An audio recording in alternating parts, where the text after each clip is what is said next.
Buonasera a tutti, grazie per essere venuti a questa serata. È una serata un po' particolare rispetto alle solite rassegne corali che facciamo. Abbiamo voluto fare una cosa un po' particolare proprio perché è un anno particolare, sono i 50 anni del terremoto in Friuli e noi, essendo un coro popolare che raccoglie le tradizioni e vuole portare avanti proprio un po' la storia del nostro territorio, non potevamo esimerci da commemorare questo evento.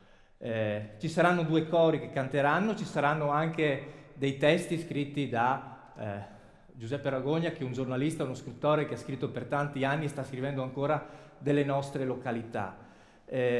Immagini, video, canti. I 2 cori sono il coro Quattro Mulini, il coro di casa che probabilmente conoscete, coro maschile diretto da Isabella Giacobbi, appunto che ha la tradizione popolare come canti. Il coro Primetor che abbiamo invitato il coro Primetor per 2 essenziali motivi. Uno, perché è bravo, per cui è bello sentirli e vederli.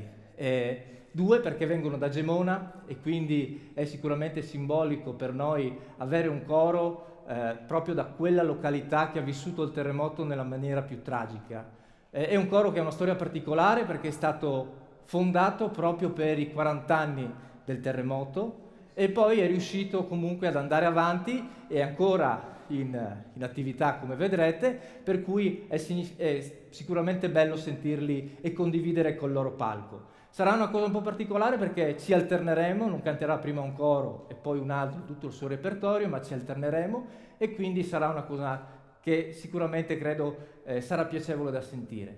Un ringraziamento lo volevo fare principalmente agli sponsor. Come avete visto nel giornalino abbiamo tanti amici che ci danno una mano a fare queste serate, ma a fare tutti gli avvenimenti che facciamo durante l'anno e anche il coro giovanile, quindi a sostenere tutte queste attività qua. Ultima cosa che vi dico prima di cominciare, questa serata qua raccogliamo comunque delle offerte, cioè la serata è assolutamente gratuita, ma se volete fare un'offerta noi ci siamo aggregati, diciamo, facciamo i partner di un'associazione sempre del territorio che è Ragazzi Paddy and Friend, portano avanti dei progetti per le famiglie che hanno qualche difficoltà, con un occhio particolare alle famiglie dove ci sono delle disabilità giovanili. Quindi sicuramente da elogiare questa attività, deve essere portata avanti, loro fanno tanti eventi, però qualche piccolo dono che riusciamo a raccogliere anche noi sicuramente verrà utilizzato al meglio. Se avete visto nella cassettina c'è anche il codice che potete utilizzare per il 5 per 1000 se volete donare, se volete devolvere quella somma che dovete fare nella dichiarazione dei redditi. Per cui vi ho detto tutto o quasi e adesso iniziamo.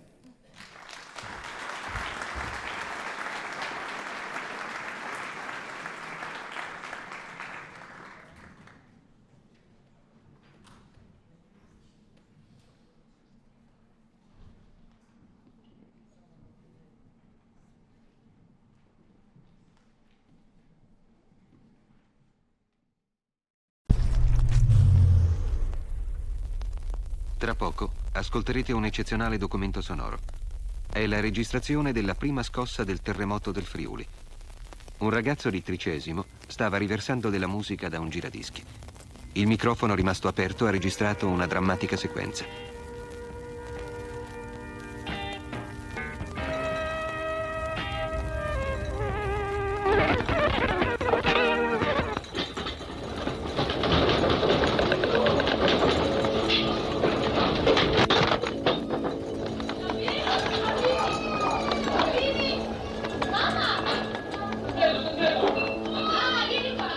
Le prime notizie del terremoto Ci sono state 3 scosse, la più lunga è durata una cinquantina di secondi, quasi un minuto. Nessuno in quei primi momenti riesce a formarsi un'idea di quello che sta accadendo.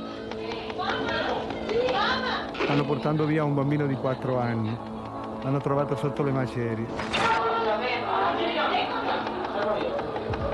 La mia casa è completamente distrutta. 989 morti, 3.000 feriti. Corsi d'acqua hanno straripato. La scossa è stata avvertita almeno in 4 paesi europei. Tremava talmente la terra che era impossibile restare in piedi. Da sotto era una famiglia con 2 bambini, la mamma e i 2 bambini. Vieni bambini, vieni bambino! Vieni giù! precipitano anche sopra di noi le disastrose notizie del terremoto del Friuli.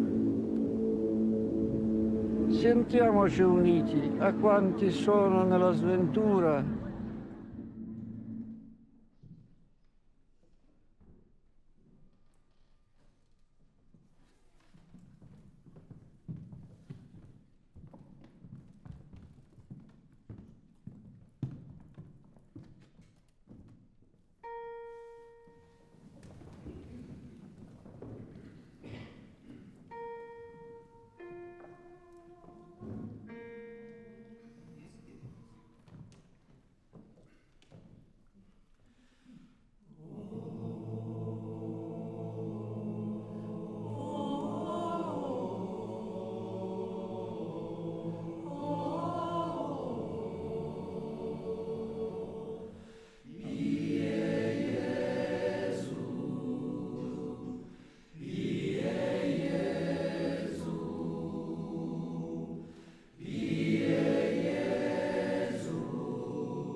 fuori, fuori, via tutti, cade di tutto. Le urla scombussolano la vita nelle abitazioni. Orcolat, maledetto, un nome che mette paura, perché nella tradizione friulana è il simbolo del male, che genera disgrazie. L'orcolat vive nelle viscere della terra e quando si muove succedono guai, come nella sera del 6 maggio 1976. Prima una forte scossa di avvisaglia, subito dopo un'altra, più devastante. In Friuli i terremoti ci sono sempre stati, ma da tempo l'orcolat non si faceva vivo, anche se in profondità la terra lavora in continuazione, le faglie sono attive. Tutto accade all'improvviso. Nello spazio di 59 secondi ci stanno dentro 989 morti, quasi 3.000 feriti, oltre 100.000 senza tetto. Una catastrofe in un attimo che è diventato un tempo lungo. In neanche un minuto scorrono tutte le fasi della vita. Ora sappiamo cos'è l'eternità. Gli orologi sono rimasti fermi alle 21:02, l'ora della morte in Friuli. È tardi, le notizie restano sospese. Non ci sono i social di oggi a riempire il vuoto in ogni momento.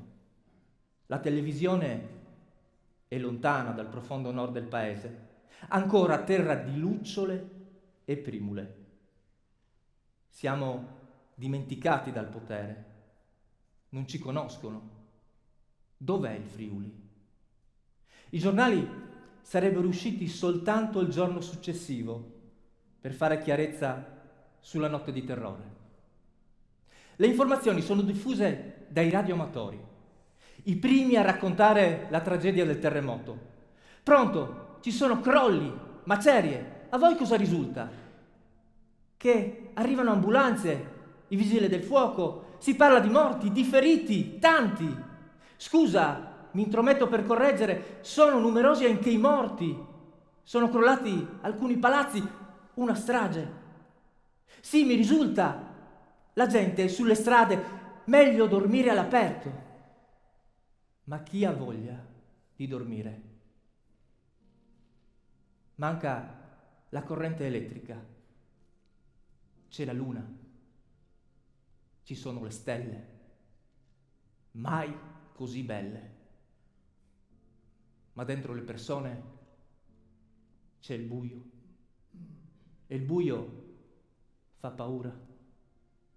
Aiuto, aiuto, non si vede proprio niente. Ecco, finalmente l'alba che si alza sulle macerie. Un pezzo di Friuli che non c'è più. Alle prime luci sulla catastrofe e le voci della notte diventano certezze. Gemona è rasa al suolo. D'altronde l'epicentro è sotto il monte San Simeone che le sta di fronte. Osoppo non sta meglio, Venzone è distrutta. Anche le mummie sono morte un'altra volta. Tarzento è messa proprio male, così come Montenars, Artegna, Maiano, Buia, San Daniele, Trasaghis, Moggio, Magnano, Coloredo, Ragogna, di qua e di là de Laghe, Forgaria, Pinzano, Sequals, Vitodasio, Clauzeto, Castelnuovo. I nomi sconosciuti dei paesi entrano prepotentemente nella cronache del mondo. Un terremoto in Friuli. Dove? Lassù, nel nord Italia, nelle terre di confine.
Fermi tutti.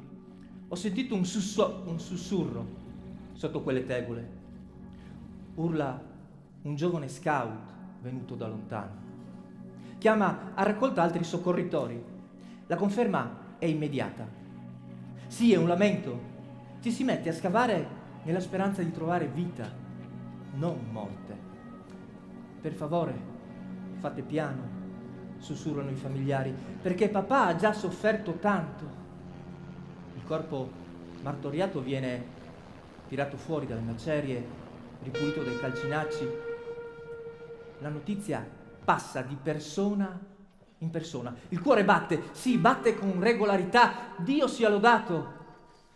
Molte mani si muovono spontaneamente in un segno di croce, come atto di ringraziamento. Del ferito se ne farà carico la prima ambulanza disponibile. C'è spazio per gli applausi. Prima timidi, poi via via scroscianti. Segnano un motto di liberazione. Evviva la vita! La solidarietà infiamma i cuori. Arriva l'esercito con mezzi più adeguati alle emergenze. Lavorano tanti alpini. Degli angeli col groppo in gola, che scavano a mani nude per evitare altri drammi con la caduta dei muri pericolanti. La loro guerra è contro il tempo, fino a cogliere l'ultimo respiro di speranza. In Friuli giungono gruppi di soccorritori da tutte le parti, anche dall'estero. Proprio da quell'esperienza del Friuli nascerà in Italia la protezione civile. Ci si muove seguendo un'accurata organizzazione tra case accartocciate e palazzi collassati. Ci sono esistenze in bilico fra una trave e un tetto.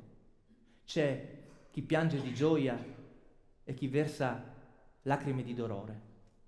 Vite che continuano, altre che si spezzano. Una giovane mamma viene trovata morta con un neonato attaccato al seno, con la boccuccia ancora bagnata dal latte. Troppo pesante la trave che ha ucciso le due creature.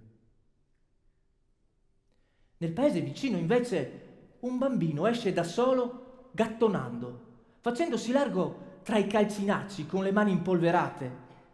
Si muove da solo, attratto dai fasci di luci di una torcia, solleva le risate di gioia perché fra tanti lutti si rinnova il miracolo della vita.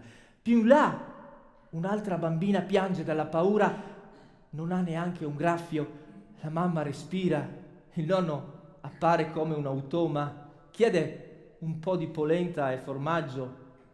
Mi sono svegliato, ho tanta fame, se vi avanza un bicchiere di vino lo accetterei volentieri, meglio rosso.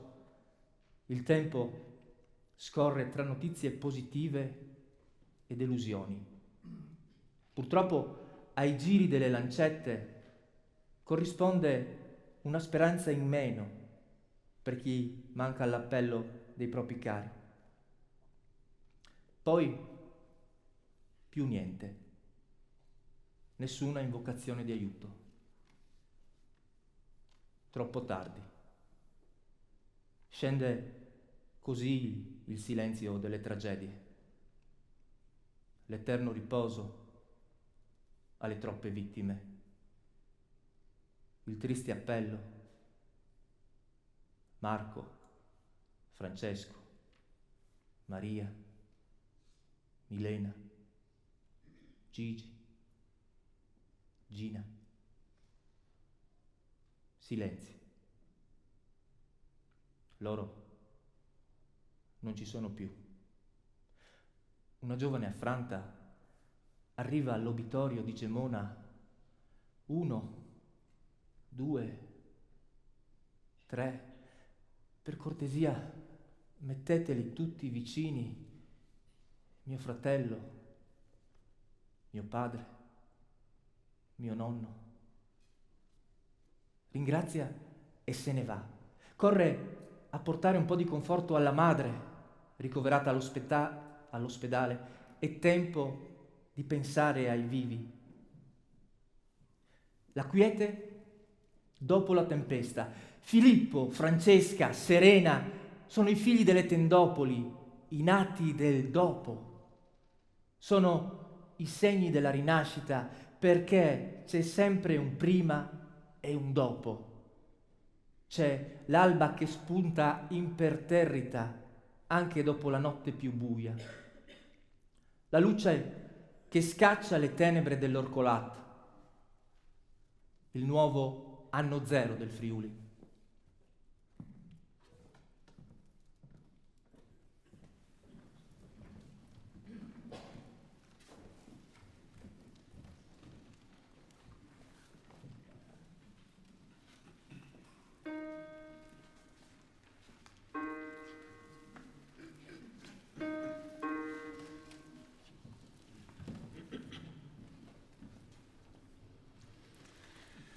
Cercheremo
C'è un religioso umile che racconta il carattere dei friulani.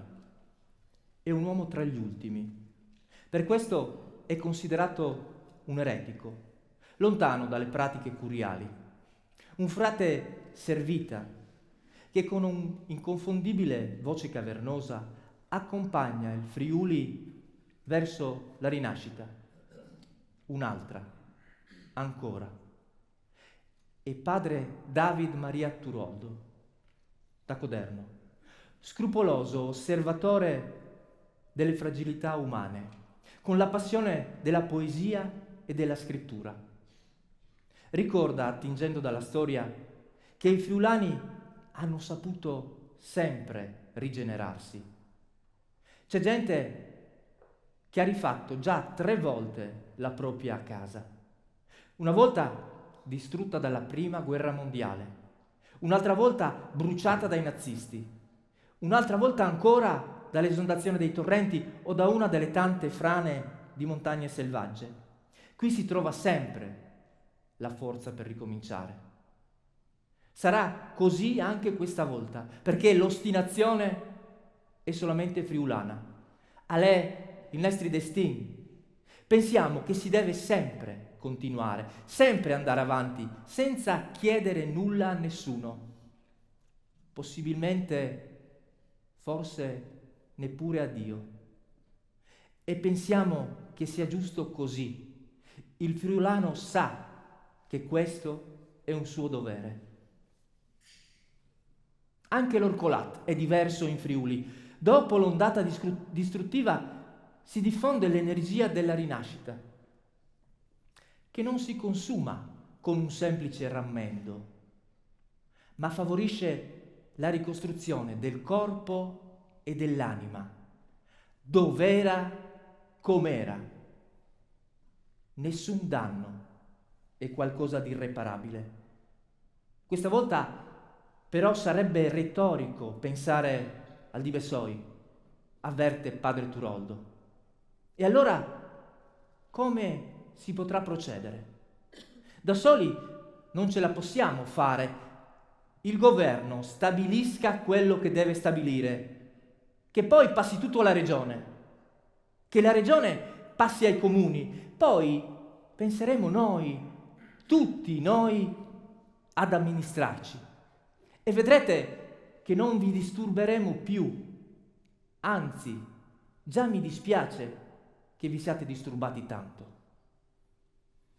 È la formidabile spinta dal basso, virtuosa, decisiva. È la maestra della ricostruzione, che cancella l'incubo di un altro Belice. È l'energia che si chiama decentramento e partecipazione. Si parla del Friuli. Finalmente ha la forza di fare notizia. Sorprende il carattere della gente dei luoghi distrutti. Chi arriva da fuori trova già tante persone al lavoro tra le rovine. I cronisti scrivono: piangono i morti, si asciugano le lacrime e pensano subito a rialzarsi. La vita prevale sulla morte. È il segno del destino di queste terre. Quando l'emergenza finisce, gli inviati dei giornali se ne vanno e c'è chi confida ai lettori di aver raccontato la tragedia più silenziosa, più schiva, più pudica mai vista. Non poteva che essere così, la tragedia del Friuli.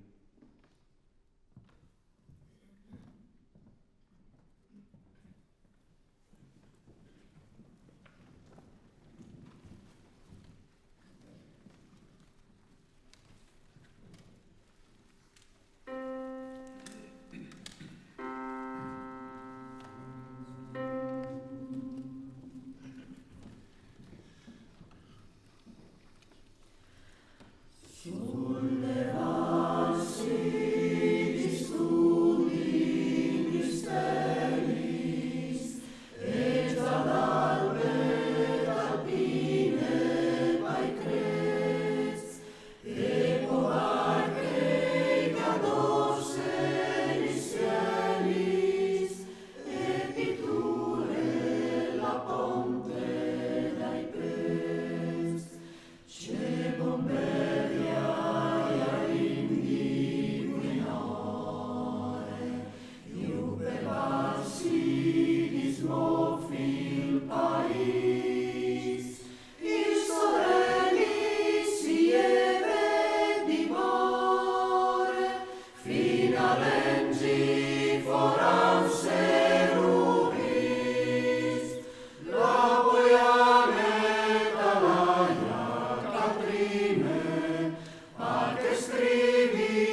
Antonio ha perso il figlio sotto le macerie. L'uomo è stato trovato intento a scavare a mani nude nella notte, aiutandosi alla meglio con una torcia a batterie. Sapeva come muoversi, dove intervenire. Gabriele era salito dopo cena nella cameretta per studiare. Il padre doveva bruciare i tempi per trovarlo ancora in vita. Aveva sentito il tonfo secco del crollo e si era precipitato col cuore in gola. Non ce l'ha fatta. La trave portante del tetto aveva schiacciato il corpo di Gabriele ancora steso sul letto, con il libro in mano, per prepararsi all'ultimo esame universitario, l'ultimo prima della tesi. L'urlo di disperazione, poi il pianto composto durante le formalità di copertura del cadavere con un lenzuolo bianco. All'alba Antonio è già in fabbrica, nella sua fabbrica, con il pensiero di liberare i macchinari per poter riprendere l'attività. Nessuno deve restare senza lavoro. Gli industriali si muovono accanto ai dipendenti, tutti a remare sulla stessa barca, in prima linea tra i capannoni rimasti in equilibrio precario. Questo è il Friuli. In poche ore dalla morte di Gabriele è di dominio pubblico a Usoppo, dove tutti sanno di tutti. Davanti ai cancelli della fabbrica non manca l'abbraccio al padre, sconvolto, una pacca sulla spalla, poche parole di solidarietà. Antonio, se non te la senti, puoi fermarti, torna tra qualche giorno, ci pensiamo noi. Un piccolo sussulto prima della risposta, lasciata un bisbiglio strascicato per la commozione. No, grazie. È meglio che reagisca subito per non pensare a quello che mi è accaduto. È così crudele. Altrimenti mi ammazzerei per la disperazione. Le lacrime di padre sono quasi asciutte, restano i piccoli segni che rigano le guance secche, ancora cariche della polvere bianca dei calcinacci. Le fabbriche prima di tutto. C'è da ultimare la sepoltura dei cadaveri, tirarti fuori con delicatezza dalle macerie, ricomposti con pietà, e già si pensa alla ricostruzione, aggrappati al futuro che rappresenta un modo di vivere. Ma come? Da dove cominciare? Lo scrive padre David Maria Turoldo, ancora lui. Le sue sono corrispondenze per il giornale Dai luoghi della disperazione, una voce che scandisce con potenza le priorità della rinascita. In verità vi dico che uno di Esopo mi ha comandato di scrivere che non dobbiamo neppure ricominciare dalle case, ma dalle fabbriche, magari vivendo nelle roulotte, perché abbiamo bisogno di restare, di lavorare per restare e non scappare altrove. A dopo tutto il resto. Per farsi capire meglio, non si limita a una sintesi, ma vuole scrivere lo sviluppo completo del racconto. Sono queste le parole che quella persona ha usato.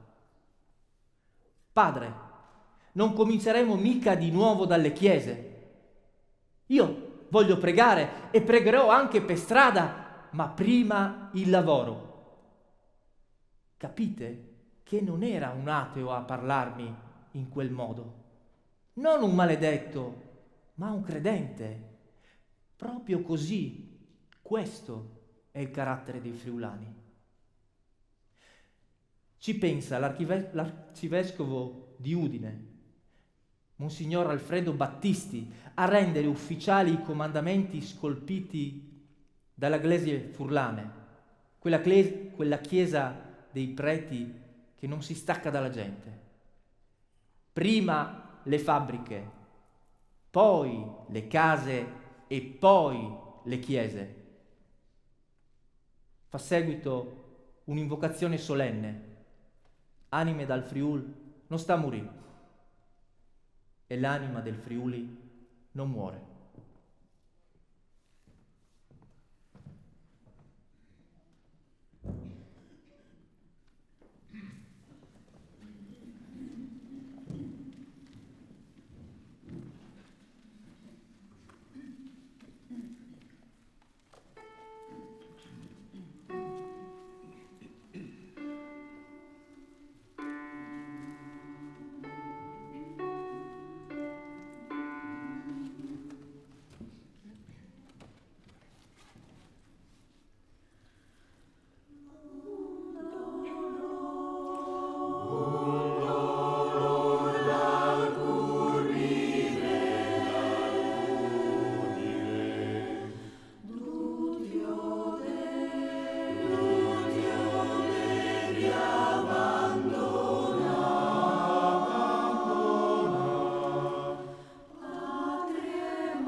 fatto questi sassi per ringraziare quelli che dopo il terremoto sono venuti ad aiutarci.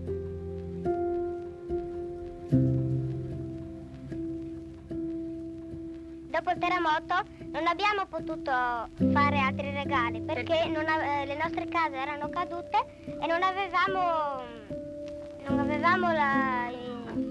potevamo, insomma, la possibilità.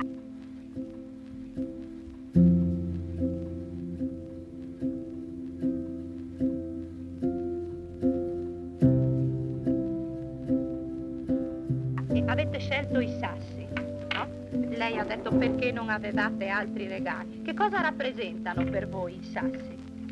Un segno delle case che erano prima su in Gemona.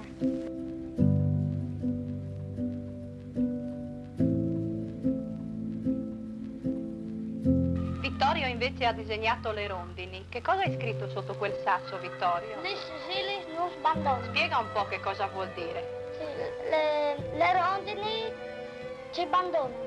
Perché ci abbandonano? Sono venute le rondini a Gemona quest'anno? Sì, sono venute, ma non hanno trovato i nidi, che le case sono cadute.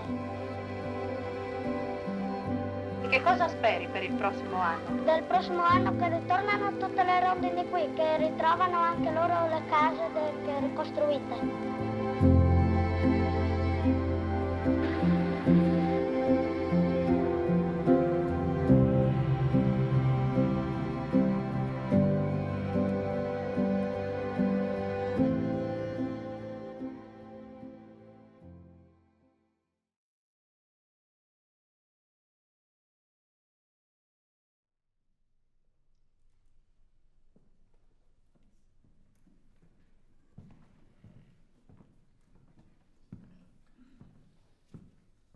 «50 anni sono tanti, eppure si parla ancora del terremoto, dell'Orcolat e della rinascita dei paesi distrutti.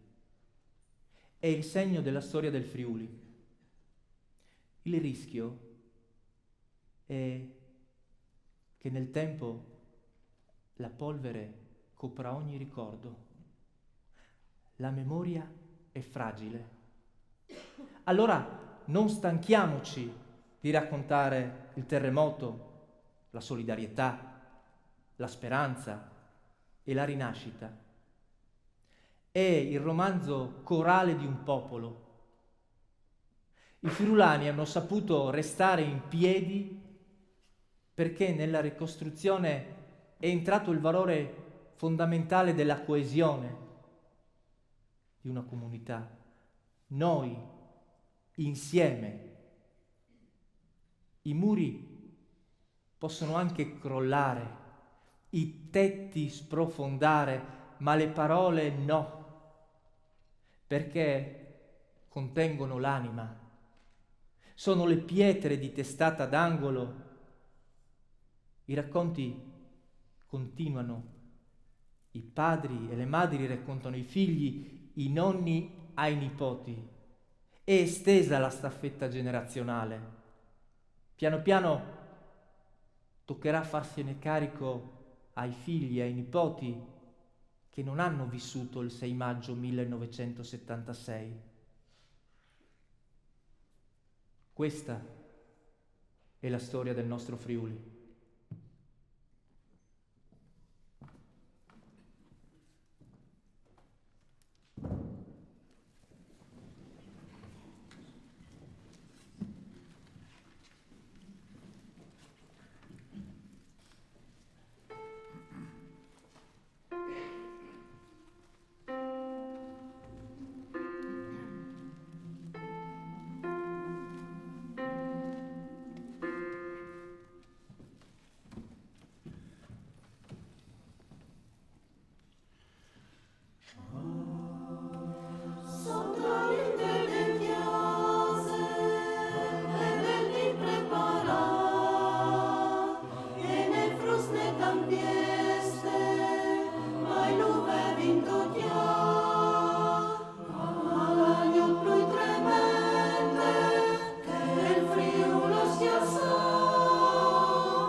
vita di Stella, lunga come la vita di Stella.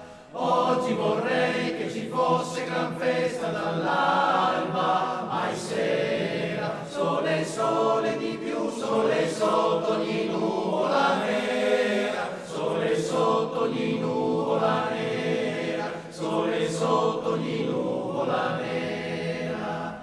Oggi vorrei gran festa, vorrei per distrarre sorella la morte, la morte. Oggi vorrei gran festa, vorrei equipaggiarci del circo del mare, del mare. Oggi vorrei gran festa, vorrei, oggi vorrei gran festa, oggi vorrei che ci fosse gran festa sull'aria più bella. Oggi vorrei che ci fosse gran festa dall'alba mai sera, e salvare il coraggio e volare nelle rotte profonde del bene, come l'uomo che chiama la pioggia, come l'uomo più ebro d'amore, e guardare lontano per cura del vento, inchinarmi alla luna che sale. Oggi vorrei che ci fosse gran festa del bene, festa di pace,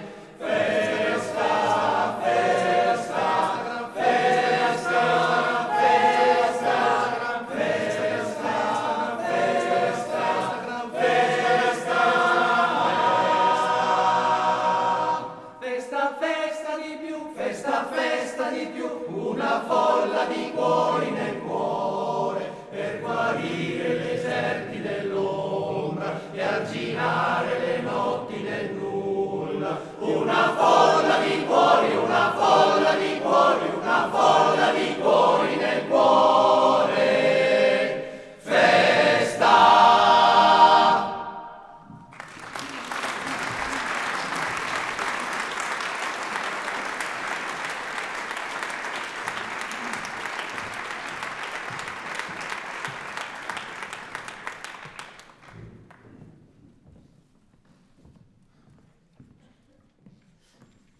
Per i signori il nostro piccolo omaggio, il ricordo del terremoto, ma soprattutto il protagonista non voleva essere nel coro Quattromolini, nel coro Primetor, nel terremoto, ma voleva essere il popolo friulano, la sua resilienza prima che questo termine fosse di moda, per cui l'abbiamo dedicato un po' a tutti noi, insomma.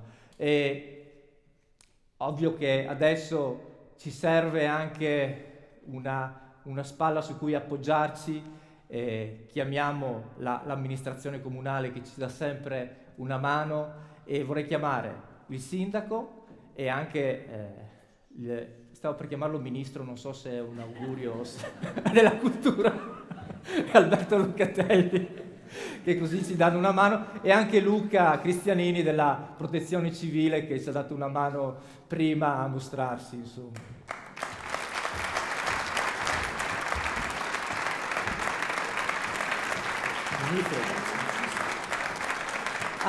Mi chiedono, si possono accendere le luci in sala? Penso di sì. Beh, intanto si sente, no? Sì. Intanto grazie per questa emozionante serata. Oh, finalmente, almeno così possiamo vedere. Grazie al coro Primetor di Gemona, grazie davvero di cuore, immagino che voi abbiate vissuto in prima persona quanto descritto stasera, molti di voi almeno. Grazie al coro Quattromolini, Maurizio, Isabella, Ernesto. Grazie alla Protezione Civile, che è stata quella che è nata subito dopo, insomma, questo gesto di volontariato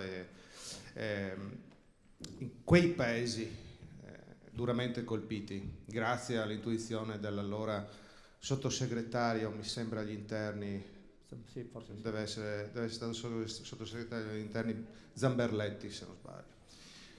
Chiaro che dopo la costituzione vera e propria della Protezione Civile è venuta qualche anno dopo, non immediatamente, però da lì si prese ispirazione per poter costituire questo gruppo assolutamente determinante.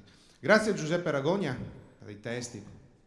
E grazie.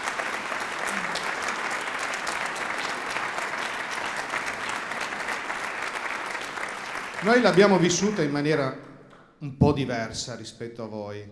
Io mi ricordo che avevo 6 anni, quella sera c'era tanto caldo, tanti di voi si ricorderanno qui presenti, qualche aneddoto sicuramente. Mi ricordo che ero a casa con i miei zii, mio nonno, perché mio papà era al lavoro, mia mamma era purtroppo ricoverata in ospedale. A un certo punto si sentì i cani ululare, tutto d'un tratto si spense la corrente. Noi stavamo ascoltando, tra l'altro neanche farlo apposta, come quel ragazzo lì, un giradischi o addirittura la radio. Si spense tutto e cominciò tutto a tremare. Non riuscivamo a trovare la porta d'uscita, siamo riusciti a uscire. Per quei 59 secondi la terra tremò, non si riusciva a stare in piedi nel giardino di casa e come tutti, per la prima volta, non avendo mai vissuto un'esperienza precedente perché ero piccolo, ma neanche insomma i miei zii e mio nonno capirono veramente cosa voleva dire il terremoto. Terremoto che fece una vittima azzanese, perché era in caserma alla Goi Pantanali. Parlo di un alpino di Azzano X, uno di Zoppola e uno di Cordenone. Sono le 3 vittime del Pordenonese, erano presenti in caserma quel giorno.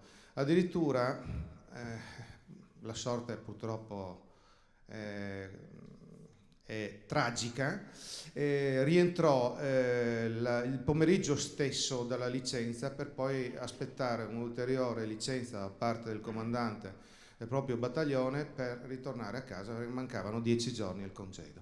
Quindi quel pomeriggio lui rientrò. La mattina stessa fece a casa dei lavori domestici. La mamma gli disse stai attento a non cadere dalla scala, questo me l'ha raccontato il fratello. E lui disse magari così mi rompo una gamba, resto a casa definitivamente, non devo più ritornare in caserma.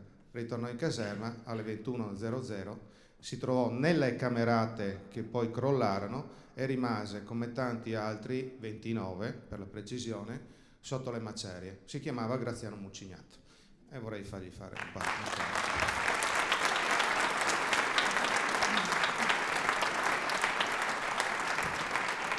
Sappiamo il valore degli alpini, qual è stato, d'accordo?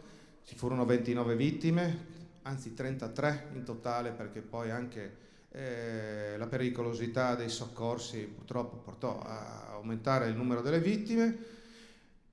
Nessuno ha mai detto però Gemona contava 11.000 abitanti nel 1976 e purtroppo fu quella che pagò il più alto tasso, insomma, di vittime, 400 se non ricordo male, addirittura 400. Gemona è rimasta più o meno sempre a 11.000 abitanti, era di 11.000 abitanti all'epoca, rimase e mi sembra che sia attualmente di 11.000 abitanti. 400 morti solo nel paese, nel comune di Gemona.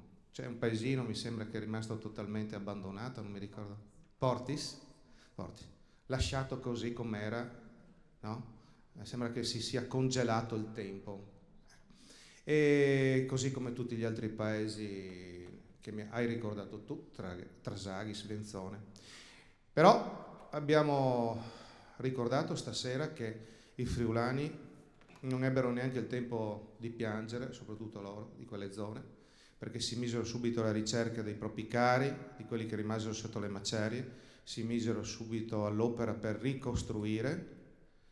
Si dice in anastilosi, cioè pezzo per pezzo, è un metodo archeologico per ricostruire con quei pezzi i monumenti, le chiese, gli immobili. 18.000 pezzi per il Duomo di Venzone, giusto? E così come hanno ricollocato nel Duomo di Gemona quel Cristo mutilato che è comparso sullo sfondo 2 settimane fa durante la messa solenne del cardinale Zuppi, a cui ho partecipato e che mi ha colpito profondamente, questa immagine che guardava il paese vostro di Gemona. Quel giorno c'era uno sole che splendeva e rendeva ancora più bella quella Gemona che avete ricostruito. Quindi, dopo mi emoziono e quindi mi fermo. Sì, perché a ricordare queste cose ci si emoziona. Vi ringrazio per la vostra presenza, grazie di essere venuti qui. Il Friuli ringrazia e non dimentica, e neanche noi. Grazie.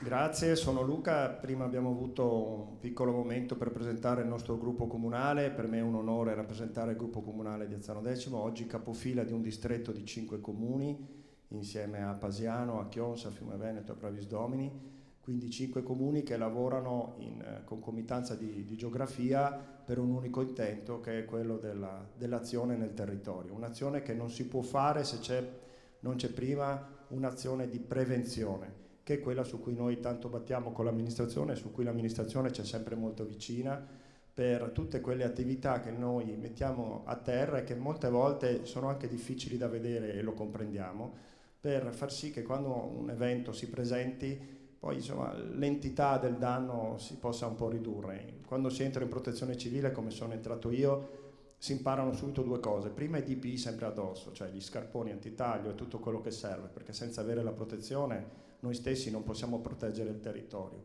E il secondo mantra che ti insegnano appena entri, quelli che hanno più anni di me, che sono molto più bravi di me, perché io non sono assolutamente il più bravo, quello che ti insegnano è il rischio zero non esiste. E se il rischio zero non esiste, noi dobbiamo lavorare come oggi abbiamo fatto, quando abbiamo fatto la perlustrazione del fiume Fiume con una squadra. Lo facciamo perché dobbiamo capire lo stato del nostro territorio quando il tempo ci è favorevole. Perché quando il tempo non è favorevole o si presenta una calamità è troppo tardi. Quindi questo l'abbiamo imparato. Voglio citare 2 persone che si chiamano, che non sono qua stasera, però è giusto che io lo faccia, che si chiamano Walter ed Hermes.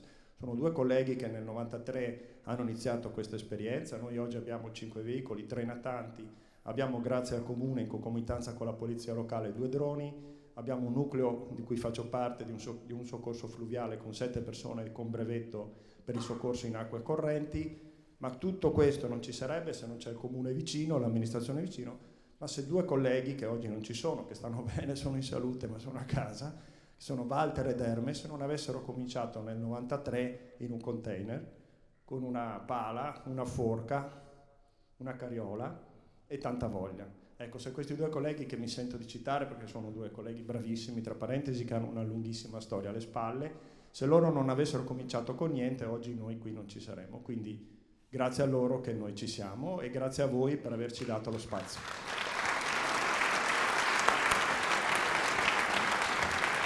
Sei preso del ministro, basta.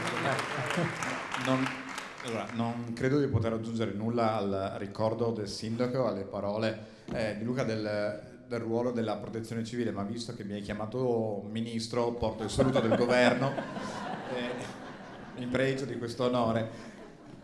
Io posso solo aggiungere grazie al coro Quattro Mulini e anche a voi per essere venuti qui ad Azzano. È stata una serata importante, significativa e chiusa finale guardando al futuro. Abbiamo il dottor Ragogna in sala, spero che avremo modo di riaverla qui con noi fra qualche mese per parlare anche del suo libro, perché è da un po' che dobbiamo organizzarlo, ma ci riusciremo magari dopo l'estate, quindi i suoi testi di questa sera sono un antipasto di quello di cui parleremo fra qualche mese. Quindi grazie e grazie a voi per aver riempito il teatro anche questa sera.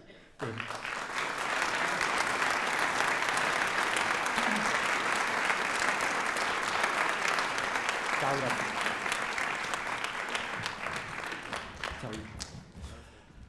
Allora, vorremmo finire, cioè continuare con 2 o 3 ringraziamenti ancora. Uno a Fiorissimo che ci ha allestito il palco, come vedete ha fatto proprio una scenografia che ricorda un po' una casa caduta, ha messo dei fiori, un bel punto di colore, questo per riuscire a, oltre che speriamo avervi fatto godere con le orecchie, anche con la vista.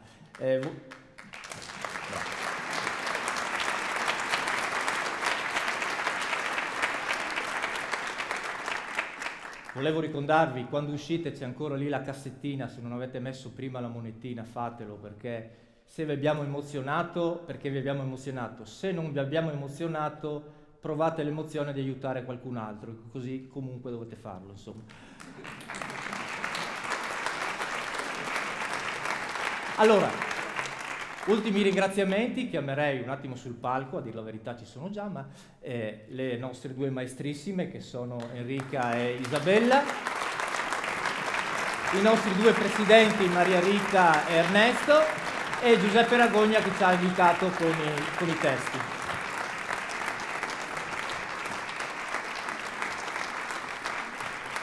Se siete d'accordo farei parlare un attimo Giuseppe, che così... Buonasera. Buonasera, grazie. Spero di aver rappresentato quello che avevo nel cuore, nell'animo, che mi è rimasto dentro. Abbiamo vissuto tutti quei momenti, quindi rievocarli vengono i brividi. Quando Maurizio mi ha incontrato per chiedermi appunto se volevo buttare giù i testi, ero un po' dubbioso perché ripercorrere questi eventi porta un po' di malessere interiore, ma poi anche il rischio di cadere nella retorica, ed è quello che non volevo fare.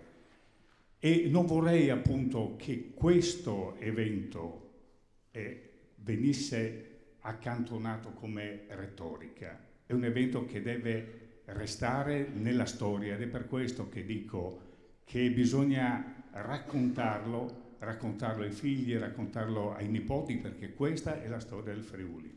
E dobbiamo essere orgogliosi di questa storia che abbiamo scritto tutti insieme. Ecco, il valore profondo. Noi possiamo avere dei ricordi personali, ma il valore profondo, quello che è il valore aggiunto poi di una comunità, è proprio il senso di popolo.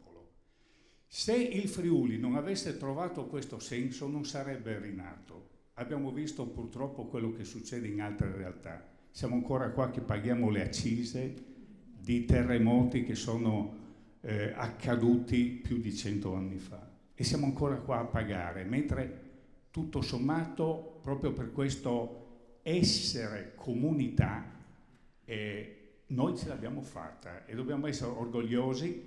E ho avuto la fortuna 10 anni fa di rievocare il terremoto e di essere assieme a una persona straordinaria, che poi è la persona che ha aiutato fortemente questa rinascita, l'onorevole Zamberletti.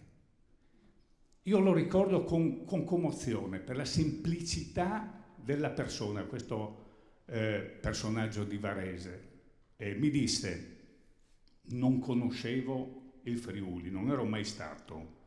Quando l'onorevole Moro, che era capo del governo, mi indicò come segretario, come commissario straordinario, io avevo dei dubbi, mi sono recato in Friuli e lì ho avuto subito il sentore, sono entrato in sintonia con quella che è una comunità e ho capito che ce l'avrei fatta.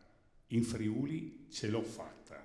Ecco, questo è il messaggio che deve restare. Se nei momenti, anche nei momenti di crisi futura, non è detto che sia un terremoto o un'emergenza naturale o altro, ma ci sono anche crisi economiche. Lo spirito che ci permette di farcela è sempre quello di sentirci comunità. Ecco, questa è la parola fondamentale ed è per questo che poi ho accettato anche l'invito, e l'invito era appunto questo, di rappresentare questa forza che è la forza della nostra anima. Grazie. Aspetta un attimo. Allora, intanto che noi abbiamo preparato un piccolo omaggio di ricordo sia al coro che a Giuseppe. Maria Rita, tu vuoi dire qualcosina? Sì, magari. Prego. Grazie mille. Allora, grazie tante al Coro Quattro Mulini per averci invitato qui questa sera, perché per noi gemonesi è un qualcosa veramente di importante. E questa sera è stato anche un po' difficile cantare per tutte le emozioni che ci hanno pervaso in questi racconti molto toccanti, nei video, insomma è stato un momento emozionante per tutti, per cui vi ringraziamo davvero di cuore per averci voluti qui questa sera con voi. Questa è la cosa che ci tenevo particolarmente a dire. Poi ovviamente la cosa più importante è imparare, no, da ciò che è successo, perché qualsiasi cosa possa succedere ancora, sicuramente la fratellanza, l'unione, no? E il fatto di condividere insieme alcune cose, che è lo spirito dei cori, no? Cioè i cori hanno questo privilegio, no? Di essere una famiglia, e pertanto è molto importante proprio portare questa testimonianza anche attraverso le canzoni, e vi ringraziamo davvero tanto. Grazie a voi. Vi porto i saluti dell'amministrazione comunale, che questa sera purtroppo non ha potuto essere qui. A Gemona ci sono tantissimi impegni in questi periodi, però signor Sindaco ci teneva davvero che portassi i suoi saluti, e vi ho portato anch'io un piccolo omaggio da parte dell'amministrazione comunale, che ha redatto un libro specifico e appositamente per questo 50°. E poi abbiamo fatto un piccolo omaggio anche noi da una nostra artista gemonese, una ceramista, che ha rappresentato, adesso ve lo faccio vedere, in un piatto vi ha rappresentato tutto ciò che è successo nel prima, durante il terremoto e dopo il terremoto, solidarietà, rinascita, la croce di cui parlava il vostro sindaco. Adesso ve lo faccio vedere. Questo era quello che volevamo donare a voi, proprio a testimonianza nostra. Ricordiamo però che anche il coro Primetor, che prima del terremoto era composto da 2 cori separati di bambini e di adulti, ha perso 8 persone, 5 bambini e 3 adulti, per cui credo che questa sera abbiamo omaggiato anche loro così. Certo. Grazie di cuore.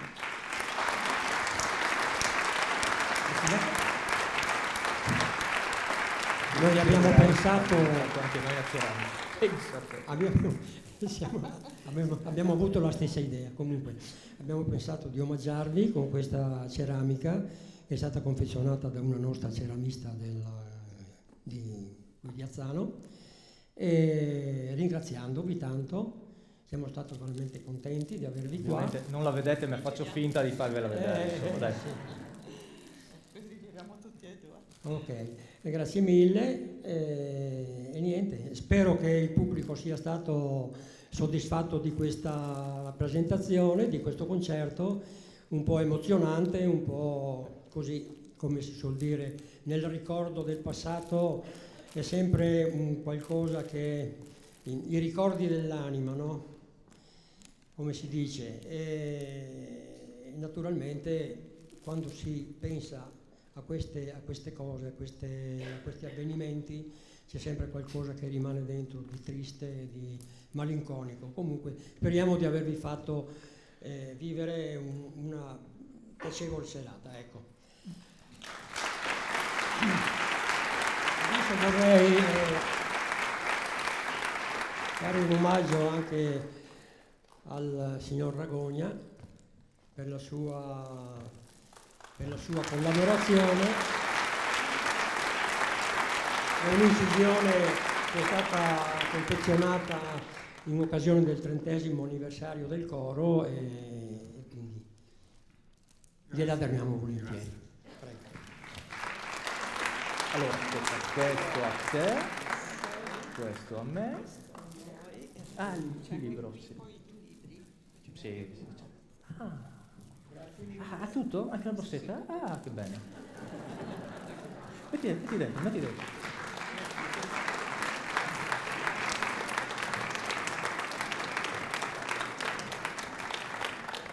Grazie mille ancora. Ecco, noi vi lasciamo... Questo non serve? Vi lasciamo con un ultimo canto, che è un canto d'insieme, quindi canteremo tutti insieme. Se la conoscete, non so se la conoscete perché è una canzone abbastanza recente, insomma, che è l'inno del Friuli. Le parole le mettiamo anche sullo schermo, per cui se ve la sentite aiutateci, se no facciamo da soli, la maestra Enrica.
Signori, noi abbiamo terminato. Un altro ringraziamento ve li faccio a rate perché sennò voi ve ne vogliavate, lo so. Volevamo ringraziare i nostri meravigliosi tecnici audio perché noi di solito non cantiamo amplificati, per cui ci hanno dato una grande mano. Grazie Andrea, grazie Daniele. Quest'oggi siamo stati anche ripresi, abbiamo avuto la fortuna che Luci ci ha scelto per essere ripresi, per cui ringrazio anche Federico e Fabio per il loro lavoro e ringrazio anche Enrico che ha fatto la regia per i video e Valerio che ha curato tutti i video che sono stati raccolti, le foto, le immagini, tutto quanto. Bravo Valerio! Per cui sì, non c'è più il microfono.